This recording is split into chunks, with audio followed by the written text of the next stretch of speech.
My name is Marek Kotelnicki. I'm the managing partner of VIGO Ventures, which is a deep tech and photonic-oriented investment vehicle that invests in projects on early stages across Europe and North America. Typically, the companies are at the pre-seed stage level. They are before their first fundraise. Sometimes they're just after establishing a company and spinning out from the university. In our case, we start discussions with teams that don't have companies yet, and they're considering spinning out and setting up a company for the purpose of further commercialization of the research that they've been doing, or the research groups they've been doing at the research centers at the universities.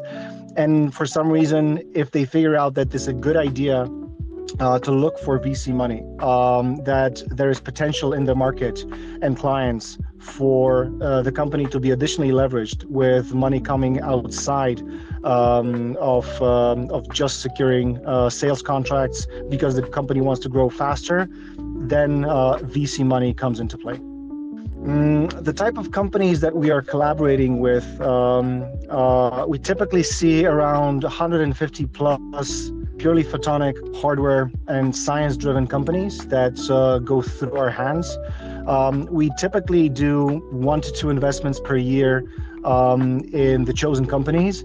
Currently in our portfolio, we have 9 companies that are scattered around 5 different countries in Europe, and 1 is located in Canada.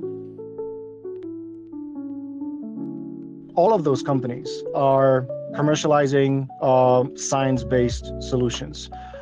Majority of those companies have been created and founded by engineers, by scientists. A good portion of those, ranging more than 70%, are companies that are commercializing specific IP developed at the universities or with collaboration with the universities licensing out certain IP. So it's bread and butter for us to work with engineers and scientists that have been working and developing solutions within their labs or research groups. And then when they decide to take this next step, set a company and invest and look for investors, this is typically where we step in. And those 9 companies that we invested in have already secured further rounds, and they're scaling at the moment and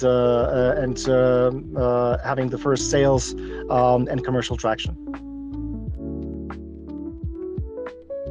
I had the privilege of starting my journey more than 15 years ago, working with purely software-driven companies. And then I had the privilege to move towards research and development-based projects that were more hardware-oriented, on stuff that were more tangible. And when I started working with engineers and scientists, the thing that stood out was that they were very clear about their strong points. They were extremely proficient in the fields of science that they've been working on for the past 10, 20, sometimes longer years. So they were profoundly good at understanding certain mechanisms and behaviors within the field of their science, but they were not fooling themselves, saying that they are also very good salespeople or very good business owners. They sometimes never created a business before, and the spin out that they are creating is the first step out of the comfort zone. So I would say what is unique with all of the engineers and scientists that we are working with, that they are constantly hungry for finding out new stuff and how to work. Sometimes it's a good idea to become the chief everything officer, CEO of the company. Sometimes it's good to understand what type of quality and characteristic traits you have as a team members within the founders team, to be able to find and pick, choose the best leaders. And what I've experienced in my history and working with projects like that is it's very important to determine at the beginning, do you understand the journey that you are embarking on when going out and creating your own company, looking for venture capital money, taking in grants.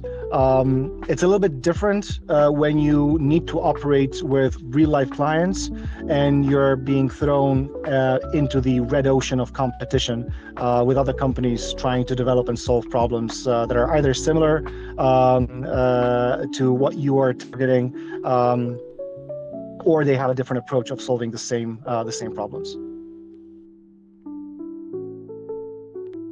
I would say that the advice that I have is a bit cliche, saying that the technology doesn't matter, the team and the people matter, but in all of the cases that I went through in our portfolio companies, the most important thing is who is behind the steering wheel, and if the people are driven enough, and ambitious enough and determined enough, they will, when there's a will, there's a way, as the saying goes. So I would say that the piece of advice is for the founders that, and the people that want to create their own companies, is to become consciously incompetent as fast as possible. You don't want to set up a company being unconsciously incompetent, and being consciously incompetent gives you a head start that you know what to work on, what tasks to delegate, or what missing resources, either on the skill side or the experience side, you should match for your company to have a good chance for the kickstart and then to further develop in the market.